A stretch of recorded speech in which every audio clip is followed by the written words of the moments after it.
السلام علیکم، میں ہوں آپ کا میزبان محمد سجاد اکرم۔ آؤ بات کرتے ہیں کہ اگلی نشست میں حاضر ہیں۔ آج کے مہمان بہت خاص ہیں میرے لیے۔ میں جن شعبوں میں کام کرتا ہوں مجھے کہیں نہ کہیں ان کا کام بھی اپنی اسی جنرے میں ملتا ہے، کیلیگرافی اور کٹ آؤٹس اور سمپلیفیکیشن، اور اس سب میں ان کو ساتھ دیکھتا ہوں۔ اپنا کام وہ بہت مہارت سے کر رہے ہیں۔ راولپنڈی سے ان کا تعلق ہے اور باہر کی دنیا میں بہت پاکستان کا نام روشن کر رہے ہیں۔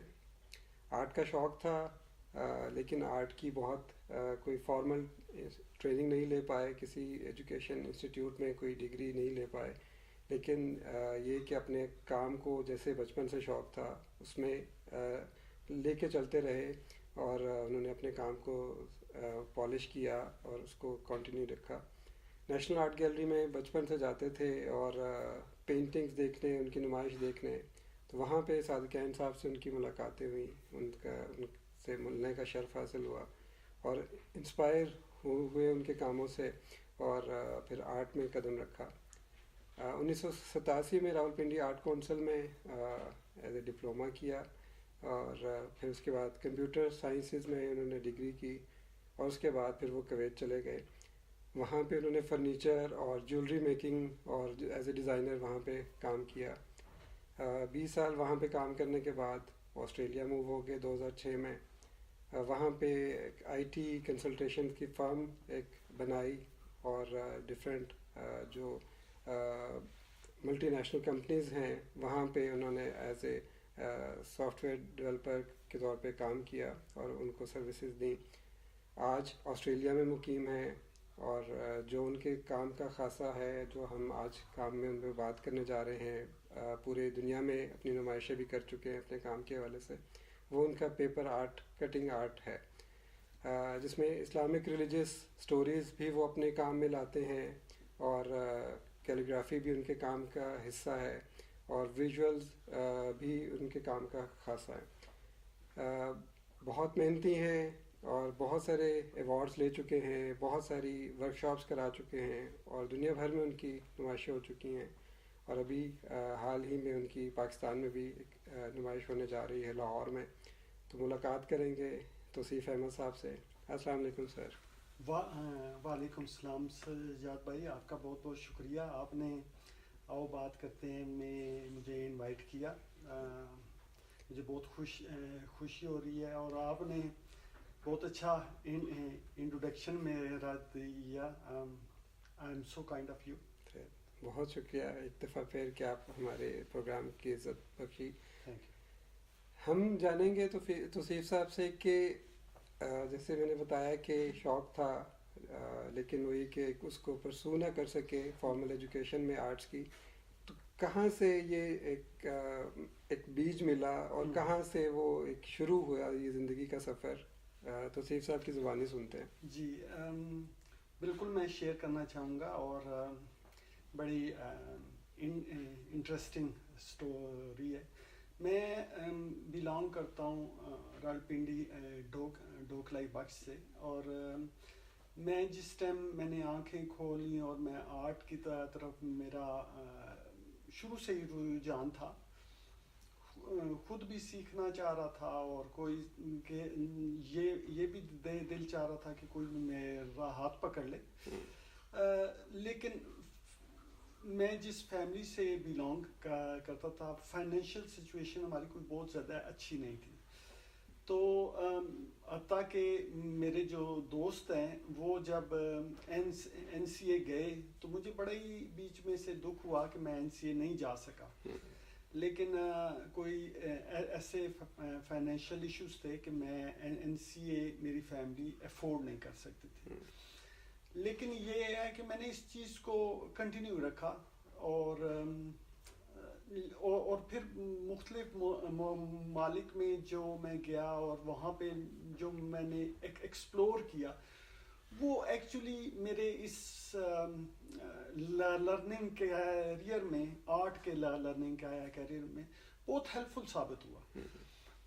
تو میں فیل کرتا ہوں کہ اللہ تعالیٰ نے مجھے زبردستی آرٹ کی سائڈ پہ گھسیڑنا تھا، چاہے میں انسٹیٹیوٹ جاؤں یا نہ جاؤں، ٹھیک ہے کہ تو آج جس پلیس پہ ہوں وہ میں نہیں فیل کرتا کہ میں اپنی ایفرٹ سے آیا ہوں، میں فیل کرتا ہوں کہ اللہ تعالیٰ مجھے اس سائڈ پہ لے کے آئے ہیں. تو ایسے میں جب میں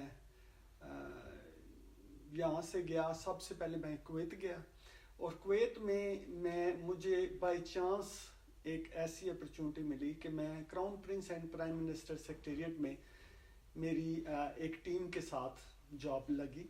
اور وہاں پہ جو crown prince and prime minister secretariat کے جو آفیسز تھے، بڑے بڑے آفیسز تھے، تو ان کے اندر جو ساری انٹیریئر ڈیزائننگ تھی، فرنیشنگ اور یہ تو وہ ٹیم کر رہی تھی. اور فن لینڈ کے ایک میرے باس تھے، تو وہ بیٹھ کے پین اینڈ انک سے اسکیچ کر کے مجھے دے دیتے تھے. تو صرف یہ سارے مٹیریل ہیں، یہ پین اینڈ انک کا ایک پرسپیکٹو ویو ہے، تو اس میں آپ یہ مٹیریل بھر دیں. صحیح، ٹھیک ہے. تو میں ایڈوب فوٹو شاپ میں ان سارے امیجز کو سکین کرنے، ان کو لگا دینا، اور پھر وہ ساری جو امیج بن جاتا ہے، بہت خوبصورت فوٹوگراف بن جائے. اس فوٹوگراف کو ہم A3 سائز میں منسٹر کے سامنے پریزنٹ کرتے تھے، یار یہ اس کے نیچے سائن کریں اور اس کو اپروو کریں. صحیح. جب وہ اپروو کرتے تھے پھر ہم اس کی امپلیمنٹ، اب ہم سارا کچھ بنا دیں، لاکھوں کویتی دینار لگا کے، اور وہ کہیں نہیں جی ہمیں پسند نہیں آیا، تو پھر تو مسئلہ بن جانا ہے. تو اس لیے جو میری رسپانسبلٹی تھی وہاں پہ وہ یہ تھی. لیکن اس کے بعد تھوڑی سی میری ڈائیورشن ہوئی ان دیٹ سینس کہ مجھے انہوں نے کہا کہ سارا جو لے آؤٹ ہیں، کہ کیڈ ڈرائنگس ہیں، وہ بھی آپ کرنا سٹارٹ کر دیں. تو میں جو اوپر سے سارا جو فرنیچر کے لے آؤٹ ڈرائنگس تھی وہ کرتے کرتے میں ہلکا سا چینج ہوا تو میں نے جو ہے نا آٹو کیڈ میں جیولری ڈیزائننگ شروع کر دی. کیونکہ اس ٹائم میں کچھ اپنا فردر فائنانسز کے بارے میں سوچ رہا تھا کہ کچھ اور فائدہ ہو جائے. تو میں نے آٹو کیڈ میں 2D میں، آٹو کیڈ میں کافی مشکل ہوتا ہے، تو میں نے 2D میں سارے جو جیولری، اور اسپیشلی وہ بھی گلف کی جیولری، بہت خوبصورت اور ڈیٹیل، تو وہ میں نے بہت ساری کی. اور اس کو مجھے یاد ہے اس وقت 10 کویتی دینار پہ ایک پیج میں ان کو جا کے دے دیتا تھا. تو وہ کافی اچھا ٹائم رہا. پھر اس کے بعد میں تھوڑا سا بیچ میں پاس بھی آیا، اور میں جب واپس گیا سعودی عرب، تو دیکھیں اللہ کا کیسے کرنا ہوا کہ میں سعودی عرب میں جاب ڈھونڈ رہا تھا. تو میں نے مختلف جگہ پہ اپلائی کیا ہوا تھا. تو Lazurde gold and jewellery company is one of the biggest jewellery company. تو ان سے مجھے انویٹیشن آ گیا کہ ٹھیک ہے آپ آ کے انٹرویو دیں. تو جب میں نے انٹرویو دینا تھا اس صبح کو، تو اس رات کو میں گیا پہلے جگہ دیکھنے میں. میرے انکل نے کہا کہ یار پہلے ٹھیا دیکھ آتے ہیں کہ کل تم دیر نہ ہو. تو جب میں گیا وہاں پہ میں نے دیکھ لیا کار کے اندر سے، تو مجھے انکل نے کہا جاؤ تم جا کے نا ان کا اوپر بھی ڈور دیکھ کے آؤ، اس لیے کہ کل تم لیٹ نہ ہو. تو میں اوپر جا کے لفٹ میں ویٹ کر رہا ہوں، تو پیچھے ایک اور صاحب آئے اور ہم لفٹ میں اکٹھے بیٹھے ہیں. تو انہوں نے کہا اوپر آپ کہاں جا رہے ہیں؟ میں نے کہا لازوردی میں. تو کہتے ہیں آپ نے کس سے ملنا ہے؟ میں نے کہا جی کل میرا انٹرویو ہے ایمن افار سے. تو کہتے ہیں کہ یار میں ہی ایمن افار ہوں. تو کہتے ہیں آپ آج کیوں آئے ہیں؟ تو میں نے کہا اس لیے کہ میں کل لیٹ نہ ہوں، تو اس لیے میں میک شور کر رہا ہوں کہ کوئی ایسے. تو وہ کہتے ہیں ٹھیک ہے، کیونکہ آپ کے انٹرویو کے بعد میں نے فلائی کرنا ہے، ریاض جانا ہے. میں نے کہا ٹھیک ہے. میں واپس آ گیا. دوسرے دن میں سوتا رہ گیا. اچھا. سوتا رہ گیا. اور دیکھیں یہ بھی اللہ کی طرف سے کیا سچویشن ہوتی ہے, یو نیور نو. تو مجھے میرے انکل نے فون کیا گھر پہ کہ یار آپ وہ انتظار کر رہے ہیں انٹرویو میں اور آپ سو رہے ہیں. میں اسی ٹائم بھاگا ہوں فٹوفٹ. میں تقریباً 2 گھنٹے لیٹ ہو چکا تھا. صحیح. تو میں بھاگا ہوں وہاں پہ پہنچا ہوں. میں نے اس ٹائم لیپ ٹاپ نہیں ہوتا تھا تو میں نے اپنا سی پی یو ہی ہاتھ میں اٹھایا ہوا ہے. صحیح. تو وہ جو ایمن افار تھے وہ گیلری میں ایسے واک کر رہے تھے, مجھے یاد ہے. تو وہ مجھے دیکھتے ہی کہتے ہیں تو صرف آپ تو کل آئے تھے تو اس لیے کہ آپ لیٹ نہ ہوں, تو آج آپ لیٹ ہو گئے. میرے پاس ٹائم نہیں ہے, آپ جلدی سے مجھے اپنا جو بھی کام ہے وہ دکھائیں. تو میں نے جلدی سے سی پی یو کو ان کے مانیٹر کے ساتھ کنیکٹ کیا اور آٹو کیڈ سٹارٹ کیا اور دکھایا. جب دکھایا تو میں نے تو آٹو کیڈ سٹارٹ کر کے دکھایا تو ان کے پاس اتنا ٹائم نہیں تھا کہ اوپر سے وہ آٹو کیڈ کا نام پڑھ سکے. انہوں نے جب دیکھا تو انہوں نے کہا Tauseef you have a great skill of jewel CAD. اچھا, you should teach Lazurdi all the designers how to do designing in JewelCAD. میں اس وقت تھوڑا سا خاموش رہا, لیکن مجھے محسوس ہو گیا کہ یہ ان کو بات نہیں سمجھ آئی. تو میں نے کہا ٹھیک ہے, اوکے, نو پرابلم. ساتھ ہی میں نے انہیں ریکویسٹ کی, میں نے کہا کہ میرا جو ہے نا JewelCAD کام نہیں کر رہا, آپ اپنی سیکٹری سے مجھے JewelCAD دے دیں. تو انہوں نے مجھے سی ڈی دی اور کہا کہ 2 دن بعد آ کے آپ نے وہاں پہ ٹریننگ دینی ہے. تو بیچ میں ویکینڈ تھا تو میں 2 دن میں اور JewelCAD کو پی گیا. میں رات دن سویا نہیں. ٹھیک ہے کہ تو میری ورکہولک قسم کی عادت ہے. اور 2 دن بعد جا کے میں نے JewelCAD کا لیکچر وہاں پہ دیا. تو چیز یہ ہے کہ اللہ تعالیٰ, وہ میں اس لیے بتا رہا ہوں کہ اللہ تعالیٰ مجھے اس طرف لے کے جا رہے تھے, آرٹ کی سائڈ پہ لے کے جا رہے تھے. تو ایسے بہت سارے واقعات ہیں میری زندگی میں. جب بھی میں نے نوٹ کیا ہے میں زندگی کے مشکل مرحلے میں پھنسا ہوں تو آرٹ نے مجھے وہاں سے نکال لیا. ٹھیک ہے کہ تو یہ جو بھی کچھ اب میں موجود ہوں وہ اللہ کی وجہ سے ہوں, میں خود تو کچھ نہیں ہوں. یہ آپ کا ایک آجزانہ پن ہے کہ جی آپ اپنی ساری چیزوں کو اسی سے لنک کرتے ہیں اور وہی آپ کے کام میں بھی جھلکتا ہے. آپ نے جیولری میں بھی ڈیزائن کیا اور پہلے فرنیچر کو بھی لے آؤٹنگ کرتے رہے. کہاں سے یہ پیپر آرٹ نوٹ اور جیسے پیٹرنس آپ کرتے رہے اور پیٹرنس میں کرتے کرتے آپ نے کہاں سے یہ پیپر آرٹ کا خیال آیا کہ ہاں مجھے یہ بھی کرنا چاہیے؟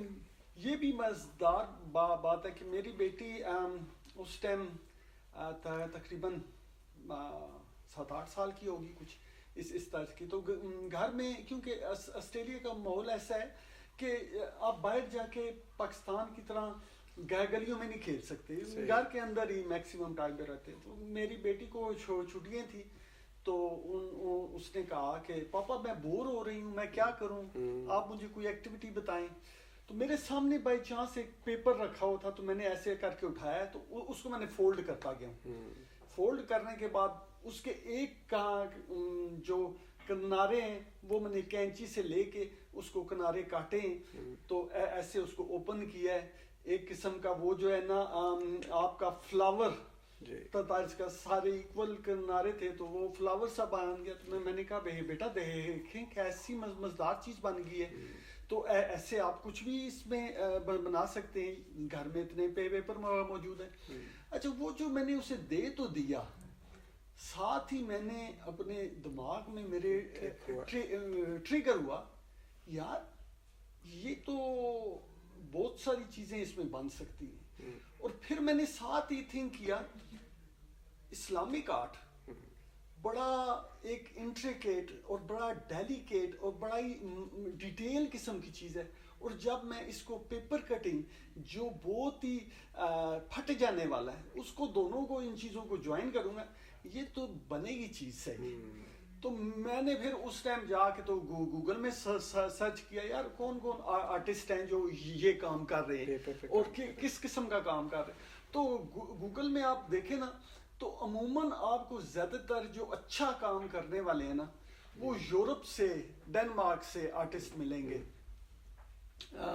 اس کے علاوہ اور بھی امریکہ سے آرٹسٹ ملیں گے, جاپان سے ملیں گے, چائنا سے ملیں گے. پاکستان سے کوئی آرٹسٹ نہیں ملتا جس نے پیپر کٹنگ آرٹ یوز کیا اور کسی لیول پہ پہنچا ہو, یا اور مسلمان آرٹسٹ اس طرح کا کام نہیں کر. اچھا ٹرکی میں کچھ ہے کام, لیکن ٹرکی میں وہ کیا کرتے, کاٹ کے نا پیسز کو وہ گوند سے جوڑتے ہیں, جوڑ کے پورا جو ہے نا 8 پیس بناتے. تو میں نے سوچا یار پیپر تو ایکچولی ایک پیپر ہے, اس پیپر کو کاٹ کے نا تو ایک 8 پیس بننا چاہیے. اب ساروں کو جوڑ کے مجھے وہ اپنے طور پہ مزہ نہیں آیا. تو میری اپنی جو ٹیکنیک ہے وہ ٹیکنیک پیپر کٹنگ آرٹ میں ڈفرینٹ ہے. میں ایک پیس لیتا ہوں, اگر میں نے ڈفرینٹ کلرز بھی یوز کرنے ہیں تو ایک نیچے کلر ہوگا, دوسرا اوپر, تیسرا اوپر, لیئر بائی لیئر چل کے وہ ایک 8 پیس کمپلیٹ ہوگا. ٹھیک ہے, تو یہ میری ٹیکنیک جہاں تک میری نالج ہے یونیک ہے اس کام کے اندر. پھر آپ نے جس طرح سے پیپر کو بھی ایکسپلور کیا, اس کی کٹنگز کے ڈفرینٹ سٹائلز کو ایکسپلور کیا, وہ بھی وقت کے ساتھ ساتھ آپ اس کو آستے بالکل صحیح. تو کیا پہلا جب آپ کو انسپریشن تو وہاں سے ملی کہ جب بیٹی کو آپ نے کر کے دیا, تو کب سوچا کہ اسی کام کی نمائش کی جائے, یا اس کو ایک پوری سیریز میں کام کیا جائے, یا اس کو ایز اے سارٹ آف, اب آپ ماشاء اللہ سے یہی کام کر رہے ہیں, اور کب سوچا کہ ہاں اسی کام کو ہی فوکس کر کے بس یہ کام کیا جائے؟ ایک میری جو پہلی ایگزیبیشن تھی نا کونانا سٹی میں جہاں پہ میں رہتا ہوں, وہاں پہ ایگزیبیشن کی, تو میرے زیادہ تر کام جو ہے نا اسلامک آرٹ تھا. تو جب ایک ایسا انسیڈنٹ ہوا وہاں پہ جس نے میرے دل کے اندر ایک مقابلے کی کیفیت پیدا کر دی. کیونکہ میرا ایک دوست ہے بہت, میں ان کا نام ابھی نہیں شو کرنا چاہوں گا, تو وہ آئے ایگزیبیشن دیکھی, تو دیکھنے کے بعد کہتے ہیں توصیف یار تیرے یہ 8 پیس اتنے کون لیسی, بہتر ہے کہ تو کوئی اتنے نے مرضی نے مطابق 8 پیس بڑھا. ٹھیک ہے, آپ کو پتہ ہے کہ کس طرح کے ہوتے ہیں. تو یہ لوگ تمہارے 8 پیس تو یہاں پہ اسلامک آرٹ کون بائی کرے گا. ٹھیک ہے کہ اچھا, مجھے اپنے طور پہ انہوں نے اچھے ہی ایڈوائس کیا, لیکن مجھے اپنے طور پہ یہ چیز اچھی نہیں لگی. میں نے کہا نہیں, میں ایسے لیول پہ آ کے دکھاؤں گا کہ لوگ میرے 8 پیس بائی کریں گے, اور یہی بائی کریں گے. میرے خیال میں کوالٹی میٹرز, کوانٹٹی نہیں ہونی چاہیے, آرٹ کے اندر کوالٹی ہونی چاہیے. ٹھیک ہے, چاہے ایک 8 پیس بنے, محنت کر کے بناؤ, اور وہ کام کی چیز بننی چاہیے. ٹھیک ہے کہ نہیں, جلدی بننے, it's not going to work like that. تو پھر میں نے فوکس کر لیا. میں نے کہا کوئی خریدے نہ خریدے, میں نے تو کرنا ہے اسلامک آرٹ. بہت ساری اپوزیشن بھی سنی, سب کچھ سنا, لیکن میں نے الحمدللہ فیل کرتا ہوں کہ میرا اچھا ڈیسیژن تھا کہ میں ایک ہی فوکس کے اوپر کام رہ کے کیا کرتا. اور پھر اللہ تعالیٰ مجھے خود ڈائریکٹ کرتے گئے کہ اب تم یہ کام کرو, اب تم یہ کام کرو. تو اب میرا جو ٹاسک ہے, وہ جو میری رسپانسبلٹی ہے, میں جو فیل کرتا ہوں میرے شولڈرز پہ, وہ یہ ہے کہ اگر میری زندگی نے میرا ساتھ دیا تو میں پورے قرآن پاک کو پکٹوریلی ریپرزینٹ کرنا چاہتا ہوں. انشاءاللہ. ٹھیک ہے, تو صورت بائی صورت چلتا جا رہا ہوں. ابھی ہم بات کر رہے تھے اور بات سن رہے تھے توصیف صاحب سے کہ اسلامک, اور جب آسٹریلیا میں بیٹھ کے انہوں نے اس کام کو اسپیشلی فوکس کیا کہ جی مجھے یہی کرنا ہے اور اسی کام کو منوانا ہے, تو سوال یہ بھی جنم لیتا ہے کہ جیسے اور ایک کلچر کا وہ ملک ہے آسٹریلیا, مینز ایک اسلامک کنٹری نہیں ہے, تو کیا سمجھ آئی کہ کیسے اس ڈائریکشن ملی کہ مجھے اسلامک اور قرآنک کیلیگرافی اور قرآن کو ہی سبجیکٹ رکھنا ہے؟ اور میرے حساب سے تو وہ ایک پوری تبلیغ ہے جو ایک آپ بینگ مسلم بھی ایک نئی جگہ پہ ان لوگوں کو سمجھیں کہ اپنا ایک پیغام پہنچا رہے ہیں بطور مسلمان بھی اور بطور انسان بھی، جو اپنے کام کے تھرو آپ نے سبجیکٹ لیا اور اس کو بنایا، تو کیا کیا اس میں پھر مشکلات آئیں، اور کیسے پھر ان لوگوں نے آپ کو ایکسیپٹ کیا، آپ کے کام کو ایکسیپٹ کیا، کیسے سراہا؟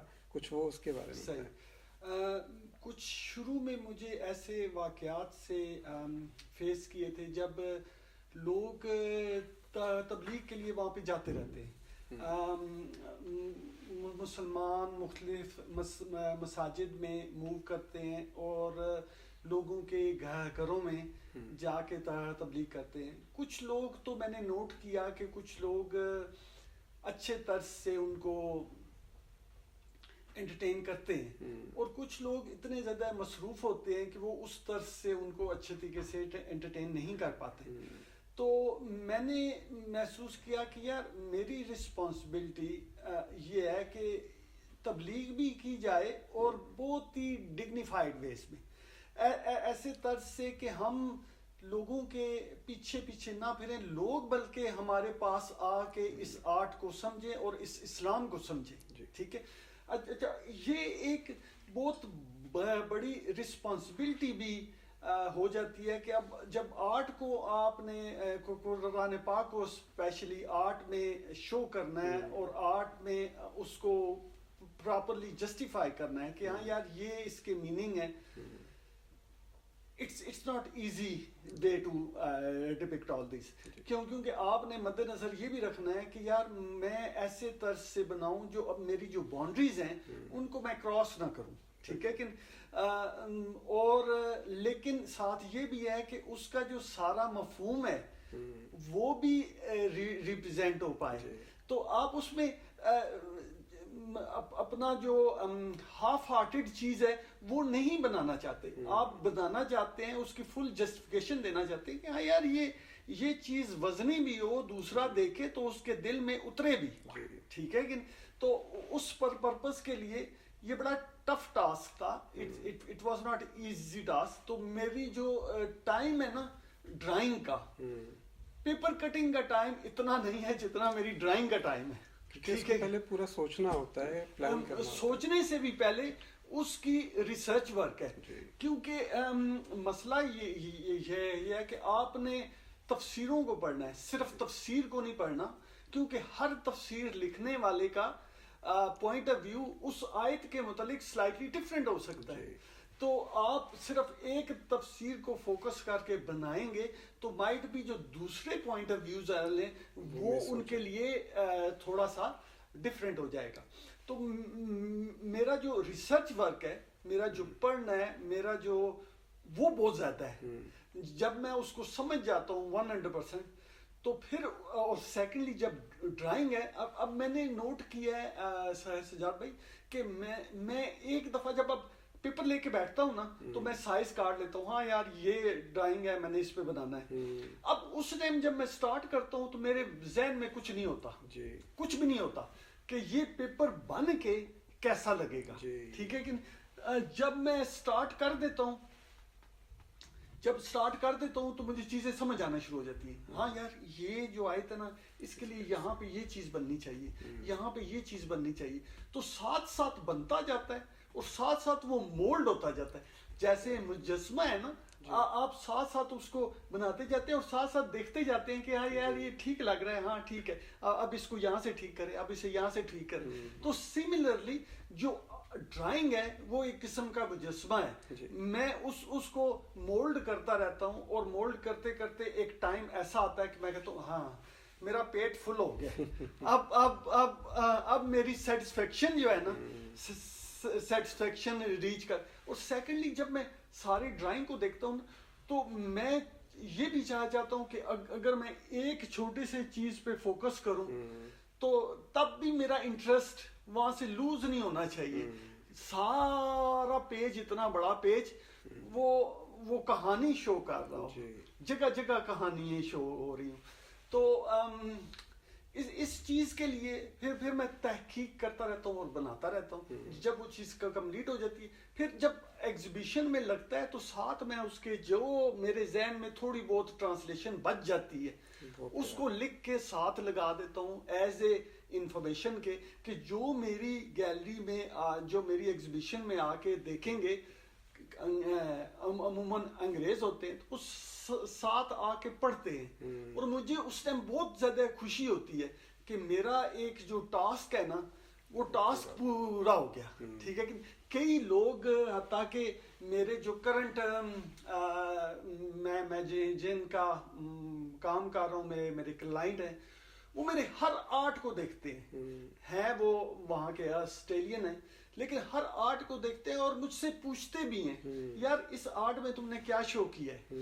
تو جب میں بتاتا ہوں تو مجھے اپرچونٹی مل جاتی ہے ان کو اچھی باتیں بتانے کی. ٹھیک ہے کہ تو مجھے تو اس چیز میں بہت خوشی ہوتی ہے کہ کسی نہ کسی سینس میں اسلام کا اور قرآن کا جو میسج ہے وہ کسی ایک بھی بندے تک پہنچا جاؤں میرے لیے یہ مور دین انف ہے. ٹھیک ہے کیسے ٹرانسفارم ہوئی اور کیسے وہاں پہ ایک آپ کو کلک ہوا اور بیسکلی سارا یہ جو ایک کنیکشن ہے نا یہ ایک بننے کا ہے اور وہ کنیکشن آپ کا بن گیا اور آپ کو راستے ملتے چلے گئے.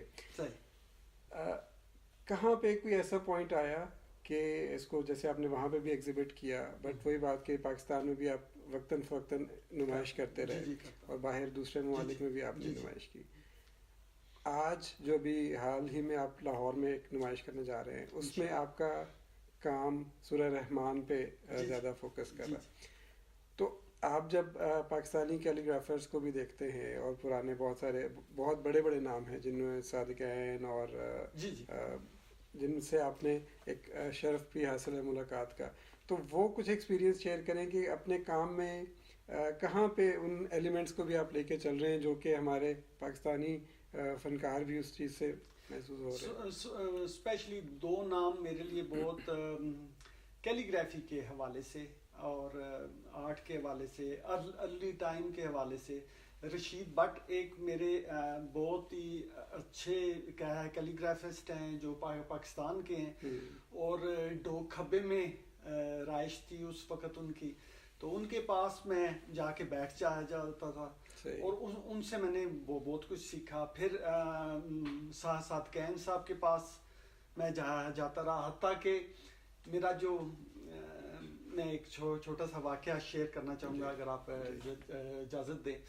تو میں جب گھر میں ابھی آئی تھنک میں میٹرک میں تھا اس وقت یا میں میٹرک سے ارلی تھا کوئی ٹائم تو میری امی نے پراٹھی بنائی تو میں نے کہا میری بہن بھی بیٹھی ہوئی تھی تو وہ کیونکہ گھر میں سب سے چھوٹا ہوں تو وہ میری بہن کو مل گئی مجھے نہیں ملے تو انہوں نے تو اپنے سیکوینس سے دینی تھی تو مجھے اس چیز میں غصہ چڑھ گیا. میں نے کہا جی مجھے ملنی چاہیے. وہ بچپن میں ہوتا ہے نا انسان کو تو غصے وہ اتنا ایکسکلیٹ کر گیا کہ میں نے کہا میں گھر چھوڑ کے جا رہا ہوں. اچھا گھر چھوڑ کے جا رہا ہوں.